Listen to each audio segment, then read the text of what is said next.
other state governors anywhere in the southeast are not going the way Soludo Siaga.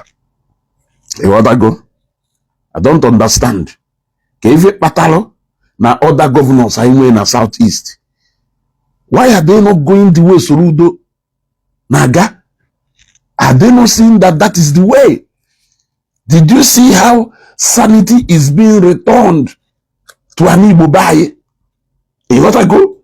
Have you seen how sanity is being restored na an Igbo baye? Now, I'm going to address here this morning. You want to go? I saw a video somebody posted the other day.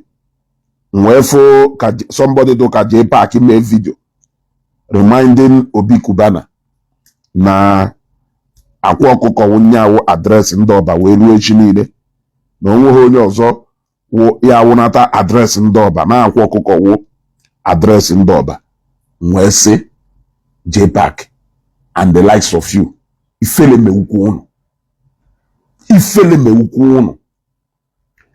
ala madness ya ala na ha achọ ime enemezidukwa ala ndu ala awụrụ the order of the day. Ndị ọba iwe wuru onye ọba wee nọrọ ebe a na-ekwu na akwa ọkụkọ wa adreesị ndị ọba ngụnwa onye ọba ibili okwu okwu ifo gosiri iwu na mmadụ ebighị n'ọba ifo gosiri iwu na ọba enwere mmadụ. What it shows is that na ọba enwere mmadụ akwa ọkụkọ adreesị ndị ọba. See wetin happen ịmakwa obodo nwa ọba ịmakwa ebe nwa ọba na ide mmiri ịmakwa ebe nwa ọba na ide mmiri ịmakwa what these sons and daughters ọba na ide mmiri produce golu help go humanity nya break a record wafụrụ anya ela ụchụla teta ịgwa na onye ọkpọ agha dụka akwa ọkụkọ wonye awa adreesị ndị ọba ịma na ọba enweghị mmadụ o nwere ike tu J-Park ife mere akwa ọkụkọ ya eji wee were adreesị ndị ọba ahụ maka na obiri RS Street Art ebrem onya ịghọtago ebe onye na-bikọ na awashi ịghọtago si ebrem onya na ọwụ na ndị dụka J-Park na agụ mba ide mmiri ha laụcha ụla teta si na akwa ọkụkọ wụ adreesị ndị ọba. I won't blame them. Akwa ọkụkọ is a disaster to ndị ọba. Ọkwọdị mmadụ ya ekwu na-ewenụ akwa ọkụkọ is a disaster to ndị ọba, and the well-meaning citizens of ndị ọba will tell you that during all those time that guy na-eme ife ahụ ọ na-eme ịghọtago. I can tell you that na that time ọ nọ na-eme all those things ọ na-eme that na ndewu ndị ọba gbasiri ike may feel threatened by his activities. It's just that na kedukwana ife ha ya eme anyị etufu because na ife melu ya na nna eji wee so okwu for how many years before nwoke mmadụ wee sị na kama efi ya agbaferukwonu ka o gbubiri ya ọdụ. Nna nke mụrụ ya amụ n'afọ adụ happy with activities here. Ịghọtago adụ happy with activities here. Nya ka ụnụ na-akpọ adreesị ndị ọba. Akwa ọkụkọ subjectri ndị ọba to all manner of danger by ide ekwe ka ụmụ isi akpụ na-afụ ọkụ in ọba day and night. Ndị mmadụ nọrube ha ụjọ a na-atụfa ụmụ isi akpụ enweghị ife ha na-alụ. Ụmụ isi akpụ enwere ife fa na-alụ ka o mere ọba wee wuru a den of ebe ụmụ isi akpụ enweghị ife ha na-alụ na-abịa achọ solution. Iwu esi na adreesị ndị ọba. Adreesị ndị ọba na ụdịgo n'ụwa n'ụdị na-abịa na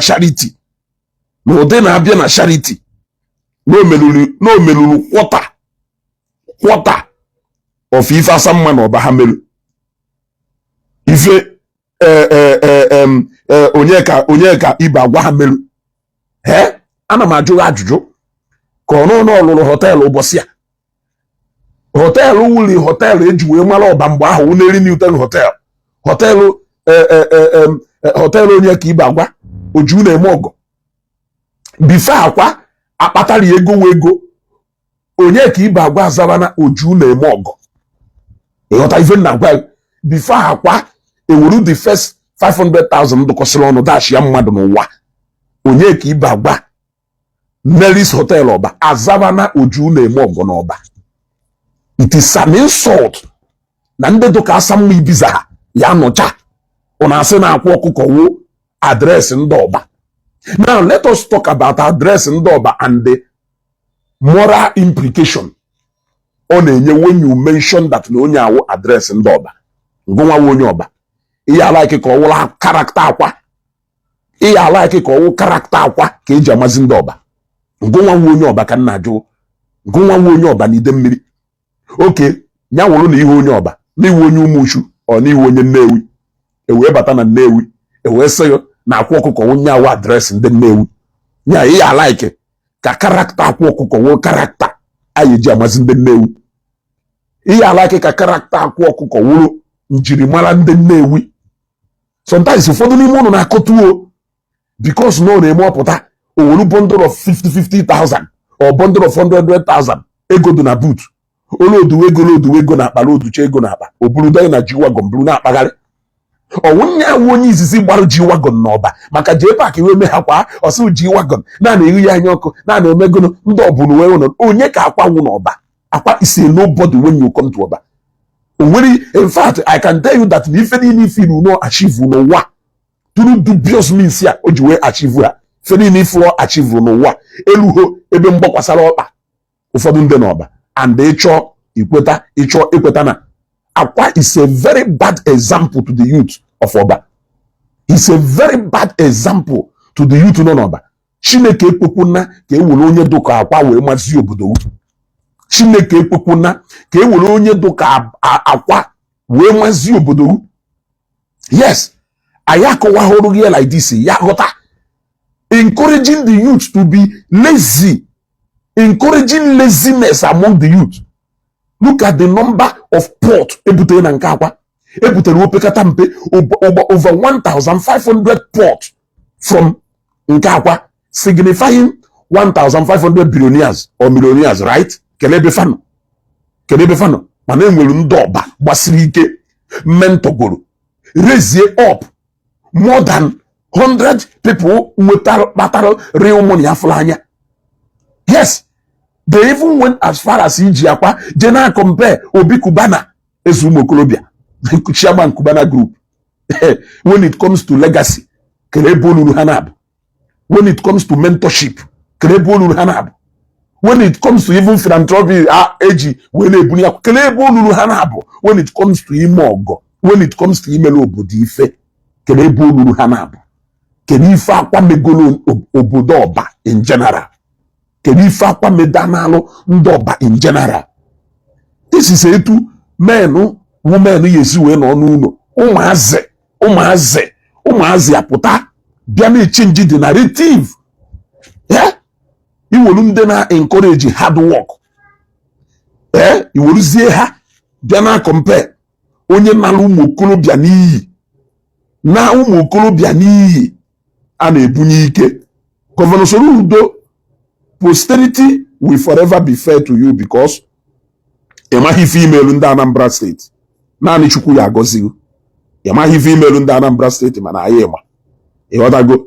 Ịmaghị female ndị Anambra State mana anyị ịma because if not for somebody like you, people dụka akwa ha ya nụkwa na-aghọrịkwa na-exploit ụmụ okorobịa anyị ma na-azakwa ọmụ ọkachie. Onye sịrị m keep crying ana m keep a cry ọkwọbe nka nnọ ịfụ ọnụ obe nka nnọ kịta akwado road sa akwarụ road n'Ọba bịa ka mkpoje n'ilo Obi Cubana lụrụ ilo ka ine n'ilo ka ife ilo ọhawo ile a na-akpụrụba akwa o bidoro ka geti n'ilulu ebe a bịa ka mkpọrọ uje n'Ọba gosigo ndị n'ilo n'Ọba ka ife ilo alụ akwado road bịa ka mkpọrọ uje Ọba nlu Ọba ka ngosi gị ilo ndị mmadụ ji ego lụ ka ịfụ ilo men lụrụ n'Ọba ka ife ilo men lụrụ n'Ọba na ijego Ọba jọban ilu Ọba ịkpagharịa ilu oke ife ilo men lụcha ya na kpuo ịghọtara. akwa na-elele afịa ye wuru na-elele afịa ye wee na-eri ụmụ okorobịa that guy iriri iwu anyị agụta ha ọnụ agụta ịghọtago. So I understand the kind of people akwa na motivate or carry the same people na them. However you look at them, na them also have people on motivate isi akpụ a same person isi pakolo ọnụ. How do you know that na mmadụ an isi akpụ a supporter of akwa? How do you know that na mmadụ ekperima a supporter of akwa? How do you know that na mmadụ onye anya adịghị mma a supporter of akwa? It is only onye dara iberibe ya pụta na Facebook meghepụ ọnụ sịgụ na akwa wụ adreesị obodo dụka ọba na ide mmiri. Ife omenụrụ nwụna na-ekwu na ndị ọba signify na ha awụ mekperima. Ọ ife ọnwụ na ọwụ na akwa awụ nne onye fụrụ n'ọba ihe eji wee nya etu a Nnewi ya wee pụta ị na-enene Kretus Ibeto, ị na-enene Nnewi, ị na-enene Chikasen, ị na-enene Nnewi, ị na-enene Innocentfa, ị na-enene Nnewi. Eshọ reserve ije bido with the people to call Louis Ojukwufa. You want to go a second?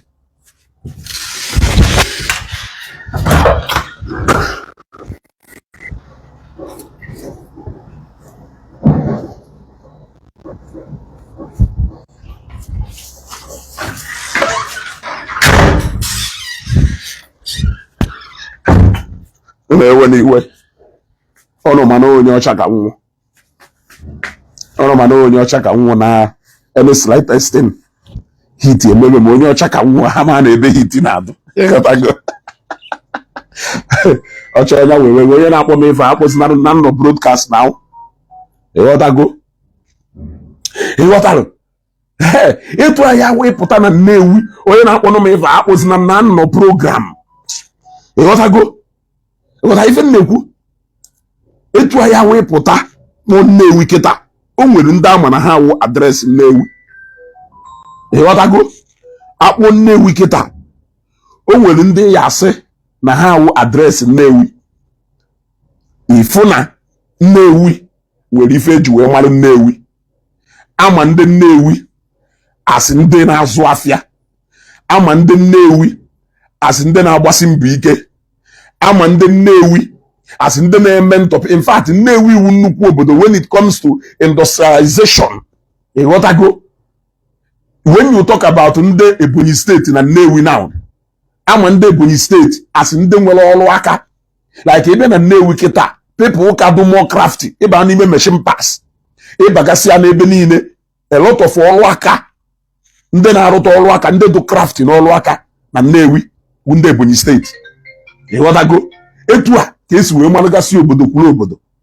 Ngụnwa uzi onye ọba na ide mmiri ịpụtazie asị na adreesị ụnụ wakwa.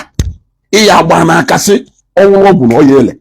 Iya agba n'aka sị ọwụrụ ọgwụ na ọya ele. Ọwụrụ ọgwụ na ọya ele. Ọwụrụ ọgwụ na ọya ele. Gbapụ ya si asịdụkwọ. Ọ ndị na-eje akwa ọkụkọ yeye, akwa ọkụkọ yeye, akwa ọkụkọ yeye, anyị bụ nwanne, akwa ọkụkọ, anyị bụ nwanne, akwa ọkụkọ, anyị bụ nwanne. Ọ na-agbazi egwu, o buruzie akpa ezege ya ahụ. O yere obuche ego, o were ego na-atụ ha, ọnọkata oburu ọkada, obupụta ọkada 3 na 4. Bi ụmụazị na-eje egote ọkụkọ n'afịa. Ọ dụkwa na izi mmadụ gwa nya ji egote ọkụkọ na egbe, anyị eji wee gwọ ọgwụ. Ọ dụghị izi ịgwa mmadụ gwe nya jee gota ọkụkọ na egbe mpi atụ kele afa ya agwọ amịkpọrọ amịkpọ. Ịghọtago? Agwọ amịkpọrọ amịkpọ nya jee gokọta ka e wee gwọrọ mmadụ ọgwụ. Ọ dụghị izi. So ha merie eye oburu mashin bi onye ahụ gbaa ya n'akwụkwọ a na-akụ aka. Ọsọ mbọdụ ya gwayo na nwoke ada enye nwoke ibe ya ego na ọ enweriri ife imerie. Akwa ọkụkọ gwara sị na nwoke ada enye nwoke ibe ya ego na ọ enweriri ife imerie. Ga-ekwekwuna n'ụwa ka nwoke ibe nye ya ego na nkịtị damie bụ gbarie ya na mbibi. Ịgbarie ya na mbibi emechaa akwụkwọ shigha ya. So I want to know charity aha si na ọ na-eme kedu ndị ọ na-emerie. Obiri jee paakị moto jee paakị ọhụ nya kwere ya n'ọkụ na as far as Facebook dị concern. o wee nwee ike wee rie majority of ụmụ nwoke chochorocho. He's an accomplice to that particular ife ahụ iji wee mara akwa. Number one. You want to go? Number one. Number two. Mike Udegbu ya ndị obiri moto. Ndị ahụ ndị na-etiri ya ịgba akwa ọkụkọ nwe onye ọba akwa ọkụkọ nwe onye ọba akwa ọkụkọ nwe onye ọba agụmbido mmiri ha akwa ọkụkọ yoyo akwa ọkụkọ akpa mma studio n'ọka ha. Ndị ahụ ndị ọ na-enye ife jenene ndị niile akwa na-enye ife ha ncha niile ewu esidanụ ndị na-etiri ya mkpu, ndị na-etiri ya egwu, ndị na-ejeru ya ozi, ndị na-akpọtara ya customer. You must fall in line of all these things. So I want to know address ndị ọba ọwụ nọ na nọta ata ka ịnụbalụ na onye ka ibe agwa oju na-eme ọgọ na ọbawo oju na-eme ọgọ. Ndị niile ọlụlụ na ahụ kedu ndị ha bụ ma ndị ọlụlụ na mana ịchọ bịa ka mkpọrọ uju ọba nlụ eje nkosiri ụlọ niile onye ka ibe agwa n'olu ndị mmadụ. Obi Cubana bịa ka mkpọrọ uje ife ahụ ife m na-eteki time nnọkọta pụọ ife ọ na-eme nnọkọta ife ma agba m vidio na-asị ndị Nnewi ka anyị mụrụ from obodo dị otu a na ife obodo a na-emegasị na ife obodo a na-emegasị. Ana m eburu moto mgba ihe fuel baa n'obodo na-akpagharị na-ajụ ajụjụ. I've been to Obanide mmiri kpagharịa ịghọtago kpagharịa Sunday Ugwuike and ndị otu unu na-ekwu ezuga akwa is better than you. Abụrụ m onye ọba ịghọtago abụrụ m onye ọba ọwụ na akwa onye Nnewi mụ na ya ekwuwe abụrụ m onye ọba. Yes, we are talking about akwa na onye ọba isi nnọwụ adreesị ndị ọba. Mgbe sị na akwa is a bad example to the youth. Akwa is a bad example to the youth. Akwa is example of a youth. Obodo ọbụla ya chọkasa nwee. He is a bad egg. Akwa suppose osi prison pụta akpọje rehabilitation center. He needs to go to rehabilitation center because na the guy metụtara emetụta nọrọ ebe a na-ekwughere ịkọwa ọnụ kọcha ọnụ ije sukele ana ife dum very important oke sukele ebe a na-ege ntị ife na-ekwu. Ụnụ agbazina nsogbu agba na-asịrị na ndị okenye na-akpụsịa ụmụazị emebisi ebe niile. Ụnụ agbazina nsogbu agba eji ime ogo G-Guard eluho 50 cartons of ngwaafịa rịrụ ngwaafịa. Ụfọdụ ụmụ okorobịa bụ machin akpagharị na ọba dọbacha na warehouse ha si n'ogo G-Guard. What is G-Guard ogolo? Ya ndị Igbo ịma na a typical Igbo man ya kuchi warehouse worth billions if you buru kamri 2.2 na akpagharị. What is G-Guard? Si n'ogo G-Guard ịpụta ijego n'ọba ịma ndị wu ndị ọba kedu ndị ịmanwụ ndị ọba ijego ọba na ide mmiri kpagharị ọba na ide mmiri ruofu men who have genuine source of income. Men obodo na anụ unu ha. Men mentogoro people. Men megoro ife n'obodo society nwere onye ha wụ. Men live go everlasting legacy. Ifu men ha nọ everywhere scattered na Abuja, obodo oyiwo, Lagos, Onitsha, Aba. Epụtazi isi na akwa wo address ndị ọba. Emekwu no an insult ka ọwụ address ndị ọba because na ọbịa lụ hotel na abụ n'ọba. I want to know address ndị ọba because no use rube as a den of ụmụ isi akpụ na-akpọkpụtere ndị ọba ụmụ criminals abalị ruo ị na-aga n'ọba nke jere ịgwọ ọgwụ ruo agwa nọ ya 1 million nwere ike ọpụta ọkwụrụ na junction pụgharịwụ fonu ule tinye ego wee jenye na ụmụ isi akpụ from all over an Igbo wuzi ọba with their destination because na ha chọrọ ije na nke akwa je gwọ ọgwụ. Ngwanụ Sibu State 1000 almost close to 2000 ite ahụ ebutere na nke akwa. Onye ọnwụ na-abịaruo ya kwuru n'ite. Ya bịa kwuru n'ite. Onye luo ya bịa kwuru n'ite. Ọgwa ife ite na-ekwu. Ka anyị wee mmanụ ntu osi wee na-create impact on the youth. O wee pụta bụrụ bọndụrụ ego. Ọkwa ịma ha ncha niile nọ na that 7 Stars Club ka ọgụnụ. They are bad influence to the youth of Anambra State. Ha chọrọ ka ha bịa overtake a legacy. People like Innocent ha, Odi Ibefa, Kelafa ya, Ejison Norukwu ha. Mention their names. Ha chọrọ ka ha bịa erase legacy. This man, this great man, hapụrụ na ala Igbo ka ha bịa erase that legacy with nonsense. Governor Soludo will be near. We say no, it can never happen under my watch. I also encourage and urge the other governors known as Southeast, especially the governor of Enugu State, because a little more of this nonsense in Imo State, a little more of this nonsense in Abia State, a little more of this nonsense in Ebonyi State. Even very far na Southeast, Anambra State and the Enugu State. Anambra State and the Enugu State they make competition. Ni beri zima.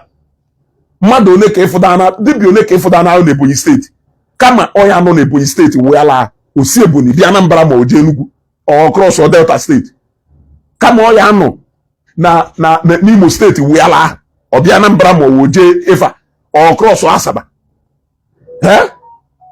kama onye anọ na Abia State wee ugboro one ka ịnụ kata na alụ dibia na wee ala yet ije na Abia State enwere ụmụ dibia isi kpakọrọ ọnụ ije n'Imo State enwere ụmụ dibia isi kpakọrọ ọnụ mana dibia ndị isi kpakọrọ ọnụ na-ewu ewu ma ọ wee bịa na Anambra State ya dibia niile ahụ ewu ewu ha dibia isi kpakọrọ ọnụ jee n'Enugu State dibia niile ahụ ewu ewu n'Enugu State wu dibia isi kpakọrọ ọnụ iwuru dibia mara ife ị na-eme your work will speak for you.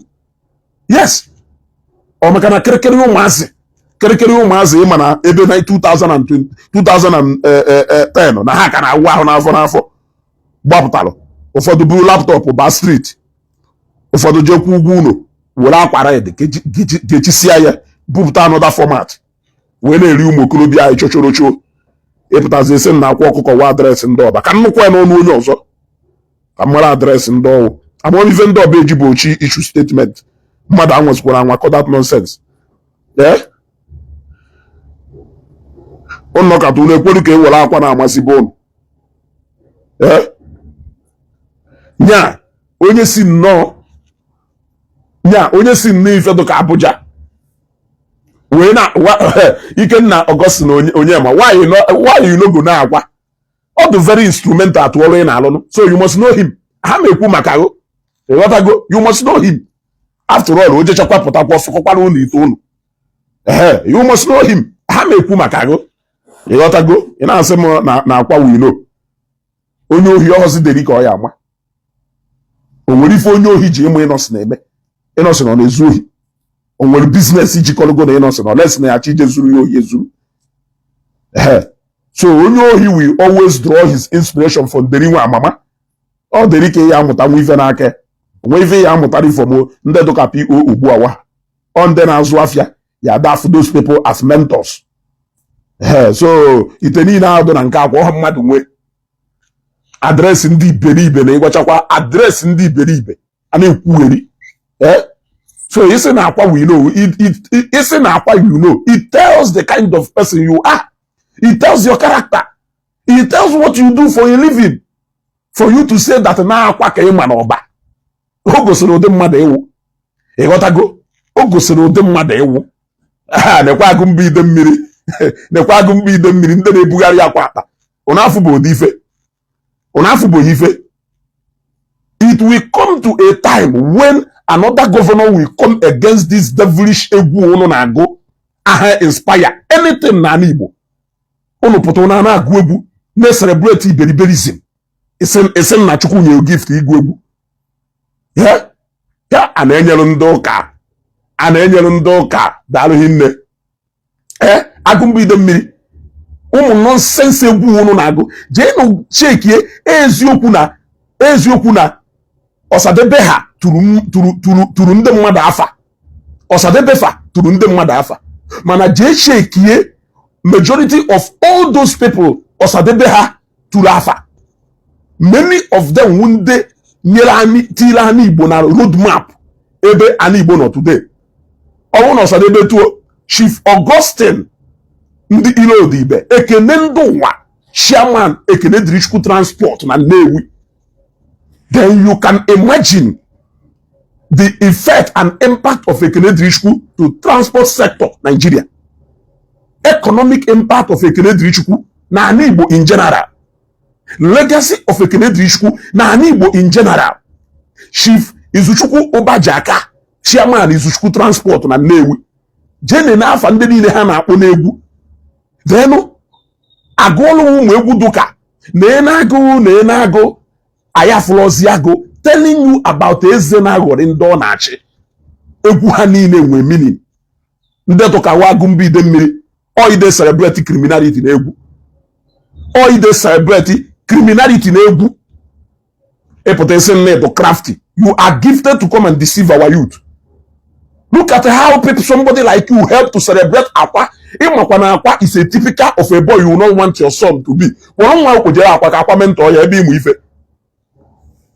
I'm very happy can see folk but Akwa kuko nyoba, Akwa kuko nyoba, Akwa kuko nyoba.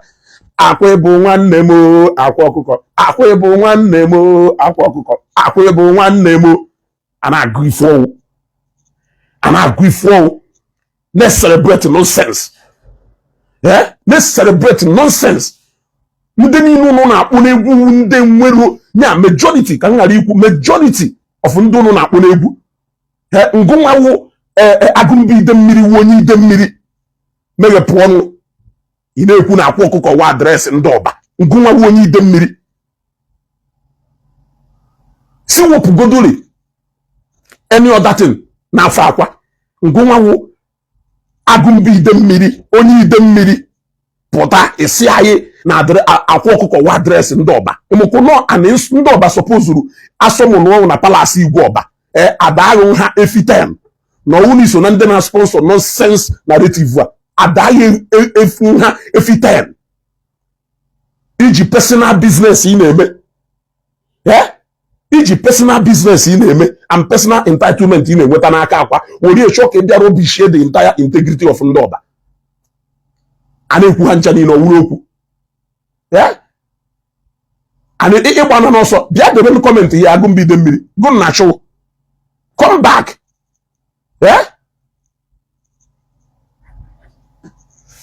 one bottle of beer for me this morning. Ego enyela m bottle of beer.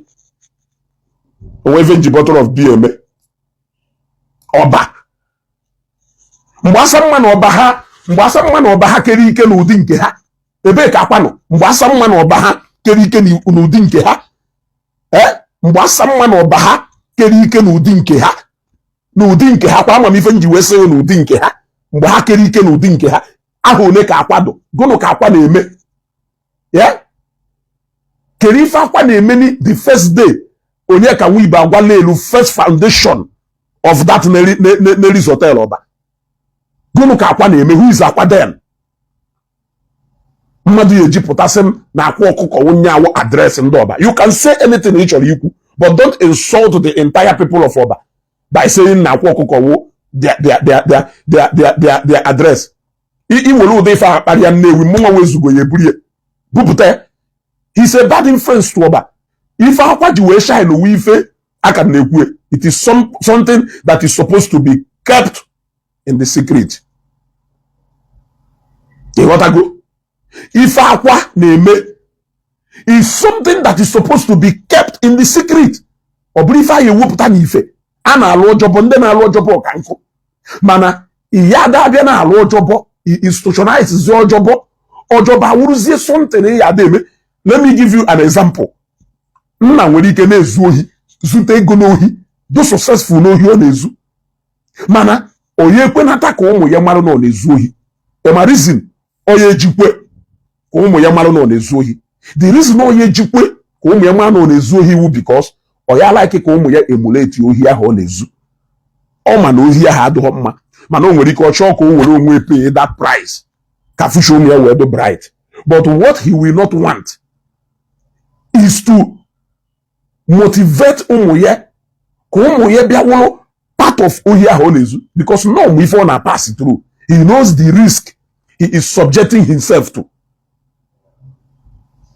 Onye ahụ ife ahụ na-ekwu eji sịhụ na ogbu mma ahụ ekwe ka e were mma gaa ya n'azụ mana generation anyị kịta ogbu mma pụta ọ naghị egbu mma openly ife ọjọọ a na-ezo ezo agwago ngosịghị na during the time a na-agwa anyị na-eze ego ha gwuru wayo na Emmanuel Nwude na baga na ha gwuru wayo na kpọsịba ha Shifred Ajụdụa no wayo ka ha gburu Joneb Holiday Inn no wayo ka ha gburu ịghọtago ha ncha niile enweghị onye n'ime ha kweta na wayo ka ọ na-egwu ịghọtago ije na Jero Estate na Lagos eze ego na try everything possible ka ọ na-legalize na institutionalize ife ọ na-eme n'anya ndị mmadụ all these days na generation anyị nọ na ya ka akwa na ndị otu ha bịa mee ụmụ ife niile ahụ ọ na-eme ịgwa mmadụ na ọ na-eme ya mbọ gọsị na ọ ha-eme ha ncha niile bịa kịta duzie very proud of it. Yes, ụfọdụ ụmụ ife ahụ ife ya wee jụ ụfọdụ ndị ọga asịghị na ife ha melu mgbe ha na-achụ ego. Ụfọdụ n'ime ha ego bazie ha aka institutionalize wezie ife ha na-eme, legalize wazie ife ha na-eme, nke ahụ ha na-elegalize wuzi ife ha ya achọ ka ị malụ. They will not want you to know nke ahụ ha melu adụrọ mma before ha wee kpata ego. That is why o nwere ụfọdụ n'ime ha nwere ike nwee one or two ha kpagasịrị wee kpata ego, but you will not know about it. You will not know about it. A na-ezo ya ezo for future purpose and future reference. A na-ezo ya ezo. Mana kịta abịazi mee ụmụazị be anyị nwerozi ebe niile duzie superos.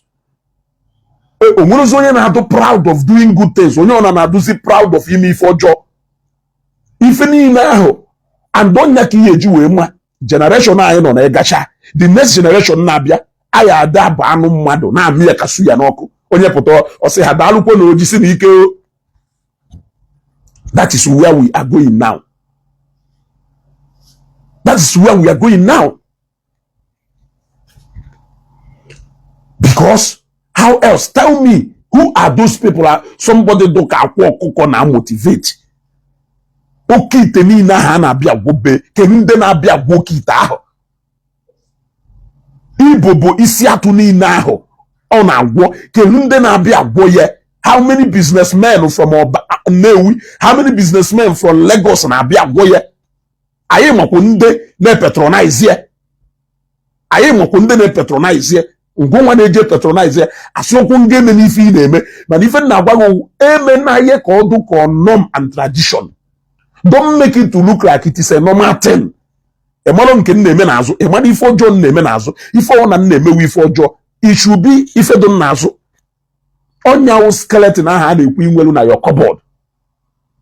Ihe were pụtazie na-epentizie na-achọzi ka ịgwa ndị ụwa na ife ahụ maka ife eji eme ewu ka ọ ghara motivate more people, ka ọ ghara ịdụ attractive to more people. Onwe mgbe ya wuru okịta onye na-edina nwunye mmadụ pụta orie na-anara aka nna egbakwa na onye a na-edina nwunye mmadụ, mana ọkwa ife a na-eme n'azụ. Ndị gboo okwu onye efu ya n'ime abalị ka o jechalụ na nke nwunye mmadụ na-apụta. Ịghọtago efe ka o jechalụ na nke nwunye mmadụ na-apụta, ịjụọ ya ọsị n'oje nalụ batị n'oje kuyiri ụtaba na nke batị ọtụọrụ ụga gwaghị n'oje na nke batị jekuru ụtaba, but time shall come mgbe ya ahụ ijechazie pụtafu onye ahụ n'ụzọ ọ gwaghị n'oje kuchalụ Agnes nwunye nwa ka mma. Ọ eriara ebe anyị na-eje na akwa ha bịa n'obodo ara ịgala. Imagine aya ya na ndụ nọrọ na-eti ụmụazị ndị ọcha na-emela ọgọ, ụmụazị ndị ọcha na-emela ọgọ, making it look like it is normal. Ịgba bọyị na ịmụ ọrụ na ọkawu ndị Ebonyi steeti tata, ọkawu ndị Ebonyi steeti today ka ya bend down mụọ ọrụ jee nene na Nnewi niile. Ịbata na Nkwọ Nnewi kịta almost aka ọrụ niile ife niile wa aka ọrụ a na-alụ na Nnewi kịta 70% of it wu ndị Ebonyi steeti. Ọkawu ndị Ebonyi steeti a na-eme ha nọ ndị si ime obodo, nọ ndị si ime obodo ha na-dominate all craft. Onye nwere ike ibutu njin machine mụchacha njin machine ahụ bugo ya na ọdụmolomolo onye Ebonyi steeti kpagharịa ndị niile na-alụ machine na service engine na-eme ife niile jee nene ha ncha niile 80% of them or 70% of them wu ndị Ebonyi steeti. Jee na plant pass jee kpagharịa kere ụmụazị Anambra na ụmụazị Enugu, ụmụazị Imo steeti, ndị ọzọkwa ahụ ndị Abia steeti. Ndị Abia steeti na ndị Ebonyi steeti wu ndị ka standard out na ụmụ ife ha na-ekwu, followed by ndị Imo steeti. Ịghọtago ifuru Enugu in fact Enugu, Anambra na Imo steeti gụpụ Abia steeti and ndị Ebonyi steeti. Ndị ahụ aka na-agụ ha asị ndị dị nọ n'ime obodo. ha wulu nwayo na-edekwu. Look at the level of success today. Na-emento onwe ha. Look at the level of success. Odokwazi ka ye jikwazi ndị Ebonyi State were amatu. When it comes to entrepreneurship, mentorship program in terms of craft work ama odokwazi ko ndị Ebonyi State ka ye jikwazi na amatu. The reason is because na ha regard ha ikwu okwu asị onye Abakiliki, okwali onye Abakiliki, okwali onye Abakiliki. Ngwa onye nọ na township, akwa ọkụkọ na motivate you. Akwa ọkụkọ onye na motivate you. Nyanwa onye Imo State, enviable logistics. Onye na motivate you. Baby ọkụ, onye na motivate you. Name them. Of recent now, na na-enwe more youth in their powerful status. See from Obi State apụta. Anamatụrụ ụga. Adamatụrụ ụga. Ebe na Anambra State, onye bupụta C300 a na-akụrụ ya aka. C300. Onye bupụta C200 a na-akụrụ ya aka na-aṅụ mmanya. Look at nonsense moto mmiri enwilo na dedicate stage. Onye bịa na nke ufecha nwaanyị sọbalị ojegota Lexus old model 300 bute na nke iwolu mmiri nwaanyị sọbalị wee dedicate ye ife ụmụazị kpọrọ half kanta na nkwọ Nnewi na-ego with ease. Ife ụmụazị na-amụ ọlụ, ụmụazị na-alụ mesin na-ego na Nnewi. Ụmụazị wụcha foreman na site different site na Nnewi. Ụmụazị na-eme POP, ụmụazị na-alụ doors, na-alụ ahụmako na-egocha moto do more heavy than that one. Burie na-akpagharịrị onwe ha. Iwere na-deceive ụmụazị ije na nke mmiri enwilo ụmụ okorobịa eju in their numbers. Ije na nke mmụọ mmiri a arrestere ụmụ okorobịa eju ha ya elu 50, 30, 40. Kedu ife mmụọ mmiri ya da motivate n'ebe ụmụazị ahụ? Ọ sịrị na ọlụlụ fonu mbụ, sịrị na ọlụlụ gono, ọ ilu fonu ka ọ na-akụziri ha. Kedu ife ụmụazị ahụ ya nwụta mata na nke na-awụghọ ọkpọrọ ha gbada mmiri ọ nakọrọ ha ego agwụ ekeshiere ha one or two things gwa ha mere na onye ọcha ya ebi ha $1 million. A na-eme aghasalụ mana ife ahụ ị na-eme nwekwuru mgbe ndị mmadụ na-eme a na-eme ya onye na-alụ ahụmako asọgwa nna anyị mekwa na ọ na-atụchala ọlụ ọkwa ịma na from ebe anyị si wee na-apụta nna na ụnụkwụ na Unizik mana ọ na-atụchala ọlụ ọzi ebe o si mgbe ahụ ịfụ nwatakịrị na-abịa akwụkwọ na dipatịmentị ọnụkata obulofu Mercedes bịa ọ na-agụkwa akwụkwọ wee na-atụchala akwụkwọ ifuru ebe esi wee pụta ọnụkwụ na nke ọ gaghị ebe ọ na-amụ alụmako wee na-atụchala ọlụ ifuru ebe o si wee bịa from mgbe a na-atụ ya atụ without mmadụ ekweta ahụ dịrị na ọ na-atụ ya iwere ihe nwafe n'onye ahụ njakịrị go na ya na ezigbo ọgụ niile etu ya ohi. From there anyị muvuo bata ebe oke na mma adakwa eme nke a wee na-eme nke a esizie from ebe a wee batazie to the era of ebe akwa ha siri ndị mmadụ pụtazie no don't worry dị ha kwa kịta ndọ ha anọghị edo ha anaghị ebute eweruzie hope niile tii na nke akwa tii na nke mmụọ mmiri tii na nke eze nwaanyị sọbalị adọnozie lụwazie ya owuzie full time job. Mathias chọzie imerụ ha ife the highest Mathias merụ ha awụ ịgwazi ha na let's go back to our root wuo ichi ya n'ụzọ nke ndị omenala ya ndị n'ije gwa ọgwụ. Those days wife onye bụ nkata ịjụọ na ife nkata na-ekwunu ịmaọzi mgbe na-eme afọ ka isi be nwa dibịa na-apụta amarụdanụ na mmadụ ka ije kechi marụdanụ ife ije eme na nke nwa dibịa mana kịta a na-eche ekikwe kịta a nara ya n'ozi na nke nwa dibịa gbaa foto tinye n'ọkụ adị ma ife onye ọjọ eme ịghọtago kịta onwerozi ahazi na-ezo ya ezonu because let's go back to our root agenda. Agwago ha na dibịa wu ife ọma na dibịa enweghị ife ọnwụ na-esegregate were asị na-amakwo ndị a na-agwa okwu a na-ekwukwu okwu dibịa ndị na-alụ dibịa genuinely na Igbo ha wee ekwu okwu ha wee respond because na ha ma n'ọrụ ha ka a na-agwa mana ndị agha a na-agwa awoke ha ka ị ya afụ ha akpalụ mụrụ amụrụ na Facebook because they know what they are defending. They know that the message is strictly for them. They know that the message will ha ka ọ dụrụ adalu ụmụ okorobịa useless ya ifo eju ha na nke aṅụrụ kaikai atala ọjị kpokọrọ nzu na akpa kpokọrọ ose ọjị ebe niile ese na akwa ọkụkọ wa adreesị ndị ọba Shidon nwa bụrụ ebu idego enough. Idego enough. I gotta go me fineku. You gotta go. Matthias potakwanu hama one more. I wish na message Matthias will do more against the one dibia na nakoso na as ba yego. May useless in their future. Mano focus ya na ndoka. O ni Bible ujoka je na. Mwadu one na ejenu no ka sukelana. Ife ni na he na funu no ka every day. Ife ni na he na funu no ka every day. Wo hancha ni ne ke na funa Lagos Island. Hancha ni ne ke na afu na Nkwonewu. Hancha ni ne ke na afu na Oseme n'ose. Hancha ni ne ke na afu na ebe ni ne fa na eje. Ubosi uka ifu na chop ni na ye mechise. Kerebe majority of those people no uka. Mana nda na eje na nke nwa dibia even during the days they are there. Ana alolo holo mmo.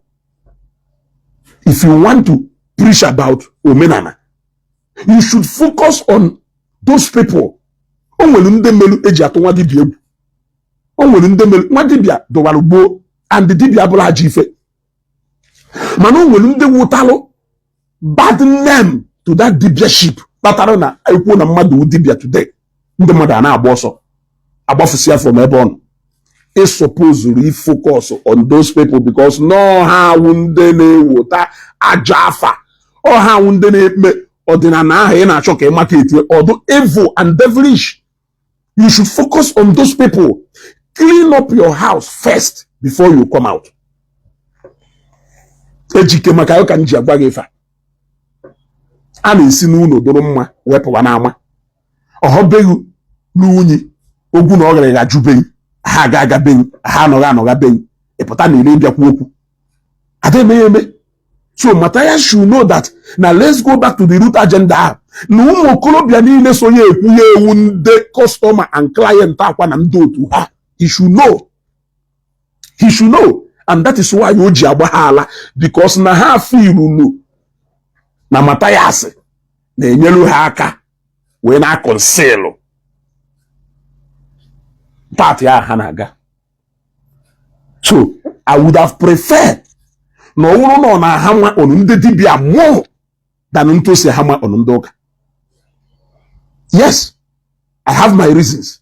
My reasons is because message of Oka the against if I Matthias Neku. Yeah, message of Oka the against my wajobu, my zuohio, mean a lot of if I draw bad.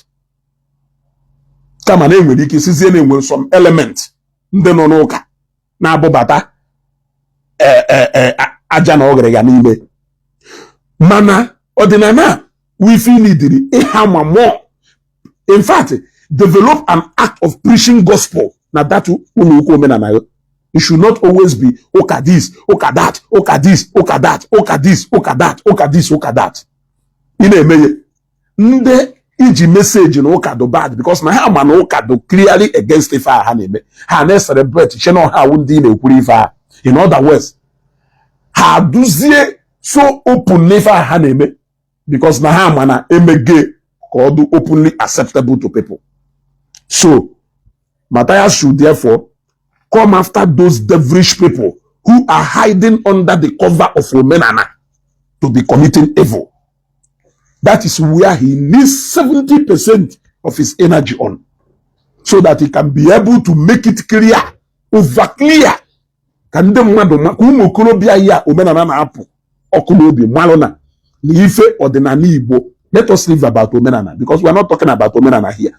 Omenana durowe, mandoka, mande, onyona. No, ordinana. Yes, ordinana. Kahamani ifewu. The real ordinary Igbo, what it entails. Yes, if you want to practice ordinary Igbo, you should lecture our people so that they know that ordinary Igbo is also against cutting corners. They should know. Ine appreciate ka alose ka nwa dibia say no chief priest ogugu akpo okeja buofo ogugu akpo, which I understand should be a symbol of truth and justice. Manu no ye buru of so ye no nye jegwu onye ocha wayo. onye ba igwugharịa ye ọ gbalụ bịakwutewe ogugu akpụ ka ogugu akpụ nyere ya aka wee je gbata ụgwọ o gwutere na wayo mee ka ha marụ na ọdịnala Igbo be anyị a support ho anything evil and devilish. Yes, because they will not understand. Ekwugo nyu ugboro na ekwukwe ma yesterday say na ụka do more tolerant than ọdịnala, because na ọdịnala ime ife ana na-asọ nsọ ụlọ onye ọdịnala anaghị etiwu and there is no missing. Mana ụka gbara na our God is so merciful anọ na-enye onye mmehie ogologo ụdọ ka o si na-ajọ mmehie wee pụta. So Matthias should therefore focus more of his energy in educating our people of what the real and true ordinana entails, because that is where we are having more damages now. I'm not on Doka. 30% you can do your Oka this, Oka that, but 70% focus on a lot of you Colombiana Kurale.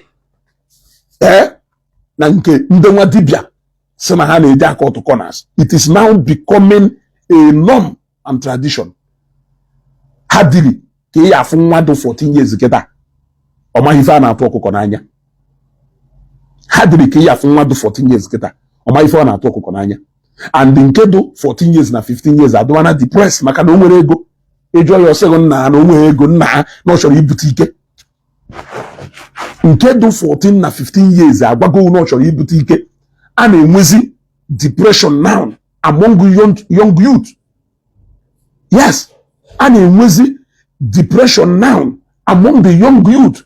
If you get to 14, 15 years, or take you go to Igbo wike, maka depression because no atabohego. And we see abuse of wike more among our growing and teeming youth. And you are happy saying that no, Jesus Christ will your problem. No, then I'm in a choky promote, and will more danger, and will more harm and disaster happening there. Obosia, Ijereha, Ive di Quaroson camps. In the Quanya Bar, a full of champs scattered all over the place. Yes, if the Bible there, you cannot see the Bible there. So therefore, you will focus on educating our people. Kahalota gudu, ni ife wo the real ordinary. Ohongu woni izizi bidogolukuwe maka ordinary. Yes. Nne mo ochie, nne my mother eze nwanyi ka owo before mesha wee bụ ụka. Ebiri m with mama. Eso mama eje ma okwu edo, na-eje ma nke nya, na-eje ma edo nwambala, na-eje ma nke du n'ori agbo. Eso mama ejeta mgbe ahụ. Yes, nsori elu ebe ahụ, ana m afọ ife a na-eme. Ana m afọ ife a na-eme. Jee na Godian religion, ije na Godian religion, ha na-aka ụka n'ime edo, okwu edo. Jee na Godian religion, ilu na Godian religion. Ifewu the real ordinary Igbo. Ifewu the real ordinary Igbo. You need to teach our people more so that they will know the difference. Oge mmeri video nya agbago ha se ha okwe ma ogwo ọjọọ na agwo ndị bụ ogbo kwukwa ogwo ọjọọ ọ na ha agba n'ogbo unu ịmụ ndị eji ogwo ọjọọ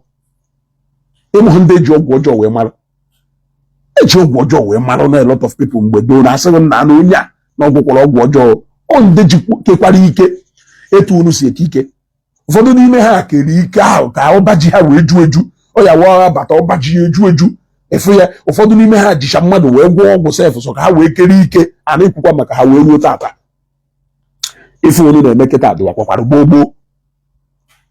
So Matthias should focus more on educating our people. Ka mmadụ ghara ịpụta echi niile wee sị gị na akwa ọkụkọ ọdụzi na unu na-akparịkwa mmadụ n'obodo ahụ. Unu na-akparịkwa mmadụ n'obodo a. Ịghọtago? N'elu ha ekwuru na arrestere mmụọ mmiri afụrụ anya ha ncha niile master because ụfọdụ n'ime ha ndị na-eje na nke mmụọ mmiri afụrụ anya eje eme omenala. Unu na-eje eme omenala. I would Obi Cubana, if you want me to use myself as an example, I can go my way. I can use myself as an example to you. You will learn nature mota. Now say use yourself as an example. Onye go look in a make a special. Show us if you make a special. If why I should not use myself as an example. Use yourself as an example. Also on Facebook, in the reality, onye suffer depression. In the reality, I go to say what's going on. And also on Facebook, use yourself as an example. Who told you that I can use myself as an example? Because in your sense, sense, count even I dare you. Sense is what I'm going to be sense of if do meaningful on a me, if do useful on a me, may engage in a useful craft, not in a genuine something that will come and counter what I am doing here. Or to call the power, or to call the gulu. Yes, or to call the power, or to call the gulu. In a popu de ringwa mama, onyenusi. Nda bakasi busi sharamba, onyo wana barely defend the hawonyohi. No doubt. Because what are you defending? Maybe the ringwa mama no. Nandres webu de riado homma, Nandres webu aneni hado homma. Iwonyohi. There is no two ways about that. Iwonyohi. Yes. Iwonyori. And they will know why ye Jew pota. Why ye Jew pota? No on Facebook openly now admitting Iwonyohi. As you go, the majority of the people you know in church are the VIP members. Nabema de hanchani ne so na ndem na agwa. Message ya nne agwango na ma ha agwando. Ụkọchukwu nọ n'enu ọta na-asị ndị mmadụ ezuzu n'ohi ọwụ na okwu arụsị ka ọ na-agba ha ezuzu n'ohi ọkwa n'ime ụlọ ụka ana m ajụ ajụjụ ụkọchukwu nọ n'enu pulpit na-asị ndị mmadụ egbuzina mmadụ ọkwa n'ime ụlọ ụka ka ọ nọ ọkwa ndị nọ n'ime ụlọ ụka ka ọ na-agwa egbuzina mmadụ o jeru n'okwu arụsị je na-ekwu. So why are you telling me that ụfọdụ ndị nọ n'ime ụlọ ụka na-eme ife? Who says that na ndị niile na-eje chọọchị wụ sent? Kedu ife ejika na-ezi ozi ọma n'ụlọ ụka ma elu echi niile na ọwụ na ndị niile nọ n'ụlọ ụka wụ na sent? Who said so? Or ife awụ ife unu na-ada misunderstanding. Mmadụ pụta ọsọ, what of Nigerian pastors also? My message is also for them. The same way nke ha na-ezisi awụ for me. What of Nigerian pastors? What of Nigerian pastors? The message is also for them. Yes. So kedu ife agwangora message ya n'ezi na ma ezi na ọhụmandụ ụka ka n'ezie. Na achọzi ime alụ ka alụ wulo omenala. Na ife ọjọọ a na-eme na awụ ife a na-eme n'ụkụta azụ mmadụ. Ka the next person gara ime ife ahụ ị na-eme. Unless no ndị go na ha shi akọrọkwara na that same thing ị na-eme. Because no one onye do perfect. And the onye ọna o siki ike na onwe na ya afọ aja egburu ngwere adụ ha. You want to go? Yes. Follow my words, but don't follow my footstep. Jolishi Moba, o malumma. Yes. O malumma.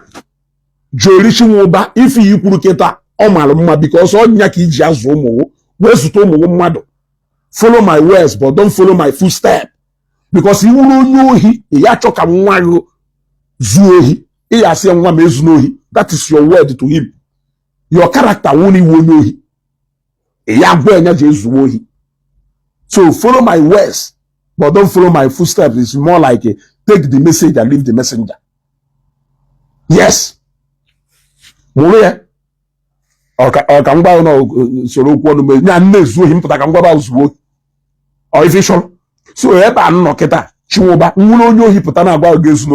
yeah, appreciated the fact that Namol for Onanya enough. That you should not follow my path and do to Namomana if I name his beef. So you will not thank God and appreciate God that at least now by you. So what is all this? Follow my words and don't follow my footsteps. You want to follow my footsteps? You want to follow my footsteps? Eh? So I won't know if I could just say if I have a bloom AK, not remember Bijatonto. It should listen Jimmy. So what is all this follow my words but don't follow my footstep? Come and follow my footstep now. Come and follow my footstep. Huh? I don't understand the obolo umuputa na afu nwokorobia zuru ezu na mmadu. Odoka eso kucha na obolo no na mmanu. Onya ka ayeji we nwe a lot of bandits in the name of Omaze in the nearest future because ada azuzi azu. Imo oge nke anyị ka enwere ndị ji their last energy and strength wee zụọ ụmụazị generation a ndị na-azụ azụ elu na jere ife okwu kịta follow my words and don't follow my footstep. Nya ka ihe ji wee pụta afụ mmadụ ọṅụlụ star ochiri nwe okuru nwe n'aka ọ nọrọ ebe ahụ mgbe igbo ọkụ na-ese ọzi nya ọkwụ nya ka ihe afụ ịpụta kịta ọṅụlụ star ochiri nwe o sere okuru nwe ọ na-esi igbo o buru ike nwaanyị n'aka etu a nwa ya nọrọ ebe ọ nọ na-agba egwu ọkwụrụ nya anarị azụzi ncha kịta ahazi azụrị azụ kịta 60% of ụmụazị a na-amụ kịta enwere ozi nke a na-azụ azụ. Who are those 30% fọrọ afọ? Ife ọ na-agba soro okwu ọnụ m soro omume m bịa soro omume m na-atụ ntọ bịa soro ntọ na-atụ na-ezu ohi pụta na-agba n'izu ohi adịghị mma bịa zugbo ohi na izu ohi amaka bịa tọba ntọ na ịtọ ntọ amaka bịa dakpuwe mmadụ na ịdakpu mmadụ amaka soro okwu ọnụ m soro omume m. Ịpụtara mmadụ gwayo na River Niger onye ma na onye ohi ama in fact bonu niile ma na onye ohi agbata obi niile ma na onye ohi ma na onye ụmụnna gị ọpụta kpọọ eze ọkpọgwawa ọzọ eze o wee gwa gị agagwo na second Niger bridge tata na-egbu mmadụ ebe ahụ ịhapụ okwu ọnụ ya ihe ewolu meanwhile iru ha bridge ahụ ebe isi iru ha second Niger bridge ahụ ebe isi iwe hapụ okwu ọnụ ya zọgụ ndụ na-emegodo karakta onye na-enye gị ozi ya.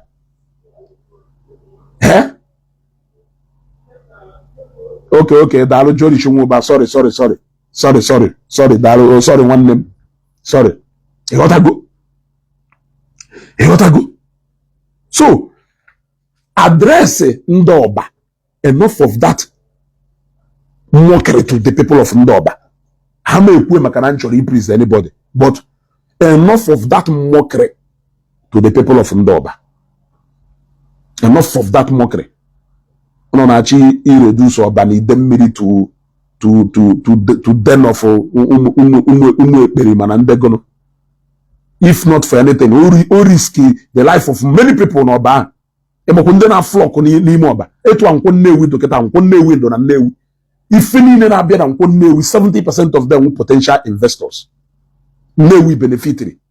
Because na onye ahụ bịa zụwa afịa kpata ego ojegolo ana n'ụlọ na-emepesi business na-akpọkọrọ ụmụazị be anyị na-agbapụ ya na-esetụrụ ha akụwa na-egro. A full the effect of nkwụ Nnewi to the people of Nnewi. Akwa ọkụkọ to the people of Oba. Who are the people ọ na-attract to Oba? Presence akwa ọkụkọ n'ọba. Kelu ndị ọ na-attract to Oba? Ana m ajụ ajụjụ. Onye businessman ọ na-abịa agwọ ọgwụ ebe a ọ ka onye China wee bi iwe ngwa afịa. Ana m ajụ ajụjụ. Ọka ka ọ ya wepụtazie na nkwụ Nnewi ka ọ wụrụ ya n'ụlọ ole gwuo n'onwe. Anyị ma na onwekwo ndị na-azụ afịa na-ejekwa agwọ ọgwụ ka afịa ha na-aga. But I can challenge you that na 80% of ndị na-abịa ọba na nke akwa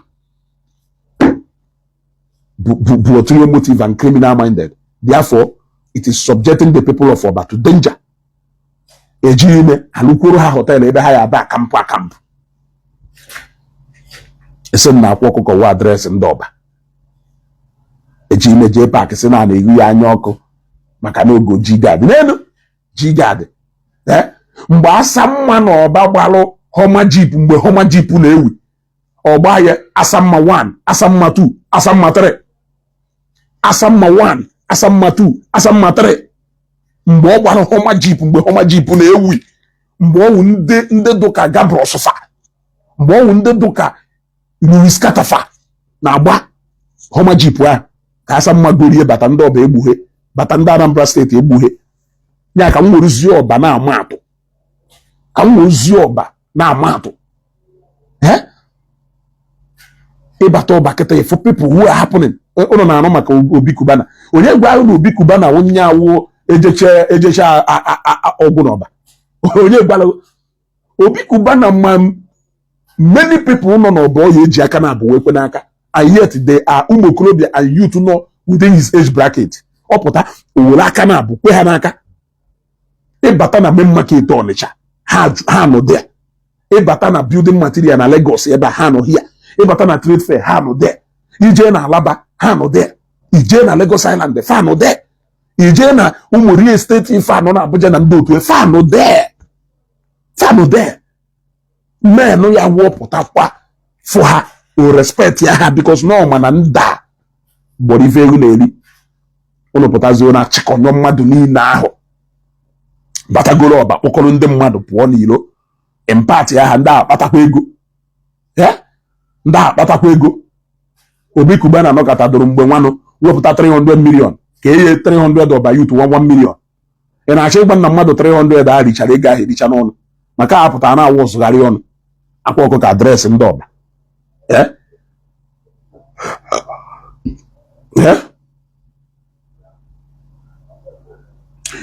shedi ụgbọ I have to sweat maka na ife m na-ekwu warrantary sweat ịghọtago ife m na-ekwu n'idiri ka sweat ya rie mee sweat họrịa ụna ya aghọta ife m na-ekwu so ka m ghara ịrụzi akwa ọkụkọ adreesị ndị ọba all thanks to Governor Soludo anyị ya aghọta ife Governor Soludo na-emere anyị ife a ọntịrị mgbe emelu Anambra State and ana Igbo ya emechaa kene Governor Soludo for doing a nice job, especially Akwa, because Akwa Kanona in his youngest age, Soludo captured a young.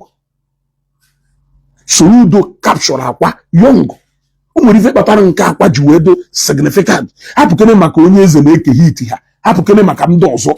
Umurife batara njuwedo so much interested na nke Akwa because na that guy wo adinekwa na anya efu na ọ bakwara n'efe a gosikwa ha ife ahụ okorobịa nwere ike ime ogosikwa ha the power of youth innovation owobatakwa innovation and packaging tụọrọ nwa dibịa wee seti new president ndị ọzọ wee na-efere na-egodo akwa influence nwa aya na ndụ ịmụkwa na ma amara ife nya mma asịghị na mgbe m nọ na primary school na-anụwana m maka igwe aya na ndụ anụwana m maka igwe aya na ndụ mana akwa nwere ike influence nwu aya na ndụ wee kpaa nkata wuti okongwu dibịa and wagaji wee bupụta ịchaka mmụọ na aba bakwa packaging nke ya afa wee napụ ụmụ okorobịa over 200 million tii na akpa wee je golu Lexus Jeep Sienna go akwa nwere ike influence nwu aya na ndụ lụwa na alụ dibịa bife akwa wee mara ife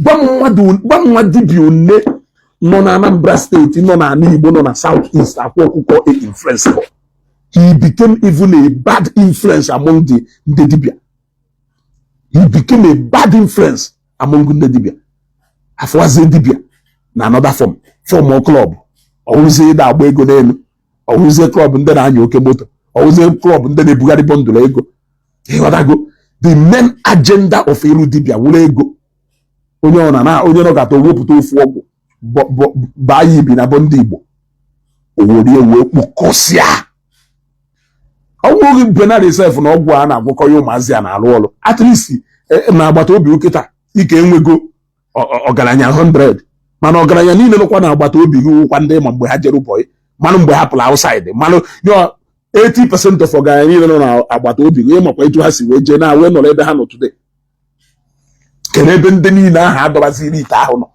it's a question. Kede be ha ncha niile nọ kede be fa ncha niile nọ iji wee gosi na wayo wife a na-egwu ha wayo wife a na-egwu ha n'anya ọcha you are there encouraging that wayo si na onye wu the bishop of Osusu industry of Igbo waya n'ọnya wa address ndị ọba no nyawo address ndoba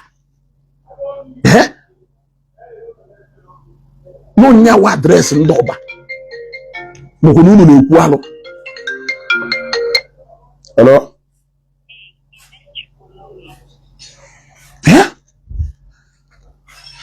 Moko nunu na-ekwu alụ n'ọnụ. Achọzi m ịnụ ife ahụ. Achọzi m ịnụ ife ahụ. Ụnụ nọ kata wule akwa ọkụkọ je na-akparị Obinna iyi egbu. Chairman Cubana Group. Ịma ndị nọ na Cubana Group. Emu ụmụ okolobịa one Cubana Group chịkọrọ ọnụ. Ụbụrụ ha gbakọ ọnụ. Ịma business a na-epulu na Cubana Group a. Ịma packaging ndị awụ bata na alụtụ group business na ala Igbo. Ụmụ okolobịa niile a business nka ewekọtala ego ti anyụkọsịa mamịrị ọnụ agba ụfụfụ. They keep moving things. They keep moving industries to the higher level. Look at Cubana Millionaire City a na-alụ na Asaba. Touch ba. Look at nke a na-alụ na Abuja. Awụrụ even real estate business lose to the level of na alụrụ private flyover bridge na akpụ n'ime estate. Imemecha ụdị mmadụ ahụ onye ọgbakọ ọwụ. The chairman of that movement, Cubana Group, onye ọba. Iwe sị na akwa ọkụkọ wụ address ndị ọba. Oba City Boy Movement, according to J Park, maka City Boy Movement, Ba Village Boy Movement, and even now, all decision yet to enter City Boys Movement. Make it your own decision to also enter Village Boys Movement. Yet is it because no Ba City Boys Movement, Rede Kuziye, Umwezie legacy odebelu, trash here, trash here. Ife niile sodoro na na-ekwu mmadụ dụka Obi Cubana Obinna nwe ihe egbu chairman Cubana Group oje Ebonyi State ndị Ebonyi manọnọ oje Imo State o nwere ngalaba n'Imo State oje Abia State ndị o motivate ya na alụ build nọ na Abia State oje Ebonyi State ndị o motivate ya na alụ build nọ na Ebonyi State oje Enugu State ndị o motivate ya na alụ build nọ na Enugu State ọgbadata Anambra ha ncha niile ha agụ ọnụ agụ inenechi ụdị mmadụ owuru onye ọba na ide mmiri ka ọwụ esemụ na akwa ọkụkọ wụ adreesị ndị ọba so ijiro maka Obi Cubana mala ọba ijiro dị maka late Igwe PC eze nwa eze okpoko n'ọba ijiro ewe mala ọba ijiro maka late Igwe PC eze nwa eze okpoko n'ọba ijiro ye wee mala ọba na akwa ọkụkọ ka iji wee mala ọba ọ bụrụ na akwa ọkụkọ ka iji wee mala ọba ilidere ịchọghị ife n'anya anya ya ezuru ezu ma na ife ịchọ wee je ọba ahụ ezigbo ife ọ bụrụ na akwa ọkụkọ wee ife iji wee mala ọba malụ na ife ịchọ je n'ọba ahụ ezigbo ife and ndị ọba suppose ikpe ka ebi ọba again because n'iso na ndị tiri ọba in a bad name iso na ndị tiri ọba in a bad name J Park wee je compare Obi Cubana with Akwa. Is that not an insult even? That is an insult. Akwa cannot even say Akwa ye junior me ekwe. Akwa ye junior me challenge authority ya. Authority mwelo umaze. Mwelo umaze. Mwelo umaze. Mwelo umaze. Kaye mentor Akwa. Because na eba ino na ye mana Pascal na uko nwanyi Liberia ka ogono Pascal Obi Cubana chief priest is a product of Cubana. Ayema with the respect Cubana chief priest emi ife Cubana chief priest wutu ndebefa if no boso na no Christmas if go if wutu ndebefa but ona akpo Obi na yegbu my chairman now chief priest nwegasịkwara boys na-akpọkwa chairman boys ahụ nwere nwegasịkwa boys na-akpọ ha chairman na-akpọzi nyanwa grand chairman Obi Cubana ji wee wuru the general chairman inenecha the share of networking ndị a na-eme ihe makwa the share of networking ndị a na-eme nwebere oge ndị a esetu akụchikọ southeast o southeast na-akpa the kind of networking ha na-eme both in business both in everything across Nigeria inenecha ye ese na akwa awụ adreesị ndị ọba ọzọ enewekwu oge anyị sị m na akwa awụ ezu ụmụ okorobịa nke a nso wee wụrụ unu ya do very careful. Unu ya do very, very careful. Nantunu see put some words na this social media. It is becoming and unbecoming. Eh? It is becoming and unbecoming. Mmadụ Samsung shogodu mmiri ye first. Tegodu show ni ụtụtụ rigodu ni ụtụ. Dugodu show ni imo ebe. Dugodu show ni imo ebe ni ụtụtụ ihe erita si abịa. He. What I go? Imagine. So, all thanks to Governor Soludo and all thanks to Prince Emma Akaye, for bringing this sanity to social media space and to Anambra State. Can we go to Anambra State? All thanks to Prince Emma Akaye. You need to do more. I can win many of them. Look at how they all came after me. Now I'm more military arrest. Can you feel natural? More military arrest. Can you feel natural? Eh? Iso na ndene efi na-ekwu abani mi ije na nke mmụọ mmiri. Abani mi ije na nke mmụọ mmiri. Ngwo na emere ya arrest unu ni na-echesta anya wa. If for joy, when it has gotten to the point where we will be proud of Ifojo in public, it will be very bad. Makara nke neme, madodo proud to come out in public. Imagine nke neme, mananko na Ifojo neme. I will not be proud to come out to the public to even come and defend it. I will not even come and defend it in the public. That is it. I will not come to the public to come and defend it. Ile okuye mma paari me ko na mama ho. What I go? Nkota niile na-eri nse mana these days unu na-erichazie nyaro manonu buru manonu na-akpagarizi kedu ife merie all the time and the year and season I on it. It is a year and the season and a time where evil is becoming attractive, where Ifojo is no more Ifojo. About the work better packaging to Ifojo that people are now proud of. Ifadro Mafaneme, Ebonyi State Governor Nwifuru, Enugu State Governor Mba, Abia State Governor Oti, Imo State Governor Onwa. You people should collaborate.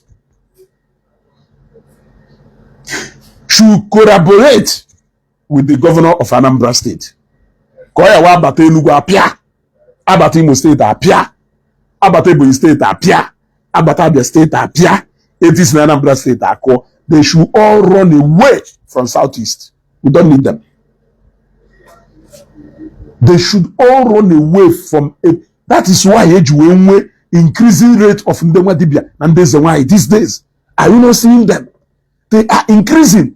Moneke na fukwa hana habata na social media bena wars gari ono. Ane deceive gari omaze. Ane deceive gari omaze.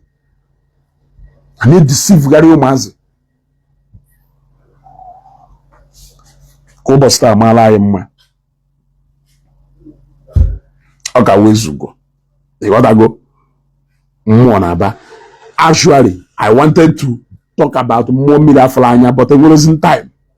I will come back again to talk about more Miraflanya. Unu nine, unaho no haweka for. You want to go? Unaho. Ono ha. Weka for. Aka you fish you out. Aka you fish you out. Unu mere alo na Igbo. Alo unu mere na Igbo ka ye take time iji wee kpocha. Man, earlier the better. Earlier the better. I will also channel attention of Emma Akaye to Okija. You need to do a lot of work on Okija. A lot of work needs to be done on Okija. Okija need the total cleansing. Kaimanole. Yeah, a cleanse show Okija. See go see the real and true Akajiofo Olase. No Okija Kaimalo. presema kai Okija need cleansing. Any dire clean ucha Okija. Ashikoru mokulu bi isi akpu ni na ahu makoja akwa na akwa white. Na deceive ndị mmadụ. Ayamaruzu onye wu the real akajuofo. Ogugwu akpu Okija ma wola asi Okija. I need to present one person.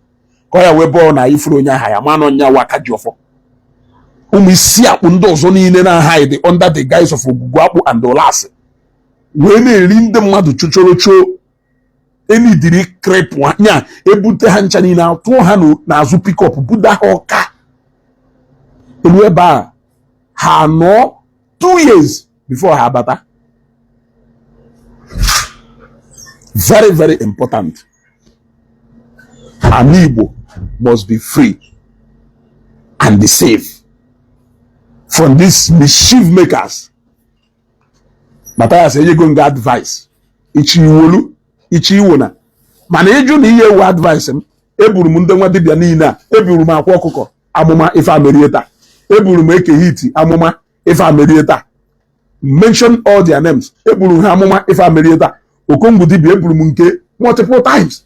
Only because I know there is no sane government and sane you have to tolerate these excesses. It's becoming too much. It's becoming too much. Keta agbata obi ye bo na ifana na elezi ife ndezi nwaanyị na ife ndengwa dibia. A na elezi na shop. Oge mbụ ụnụ na ọgba akpakala ịgbada na nkwọ Nnewi je na side F-line. Ifu ebe a na-ele. Ịghọtago? Ifu ebe a na-ele.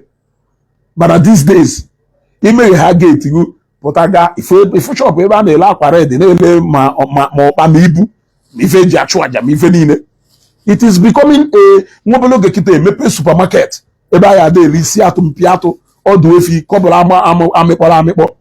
That is where they are almost going. That is where they are almost going before Soludo will intervene.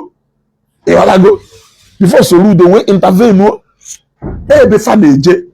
They are not proud. Oge ahụ onye chi ije F-line n'ime afịa jegorifa ejerụrụ ya ọrụ na nke nwa dibịa na-eso eso ma ozi mmadụ. Mana these days ịpụta ha na be gaha shop ịtọ na ịnọ ifu shop ebe a na-ele even onwe nke dị almost opposite cathedral. Isi ha na cathedral ịchọ ebe a na nke ndị ụka jegokọrọ cross na ndị otu ịchọ ịbata na shop ya bịa gokọrọ ife nsiwu mmụọ a eji wee lụrụ ọrụ. It's becoming a trend. Achọ ka ewolie at least ife nsọ niile dị n'ụlọ ụka ka ụkwa mostly na church environment ka ya afụ ebe ya bịa goro sacramentals. Mana nke ha atụsaziri shop ya atụsa ọ gbasa ebe niile ife afụghọ n'ikpu nneego afụ ya na nke nwa ya ịma na egwudo ife afụrọ n'ikpu nneego apụta afụ ya na nke nwa ya ịma na egwudo Chukwu ekene for using Governor Charles Soludo. Ọ dịghị izi na-akpọrọ ya okwu ọza evu Soludo ọha mmadụ niile ka a ga-akpọ wele okwu a faza. Ọ dịghị izi na-akpọrọ ya okwu a ọzọ okwu a n'anya ọcha lụwa ọrụ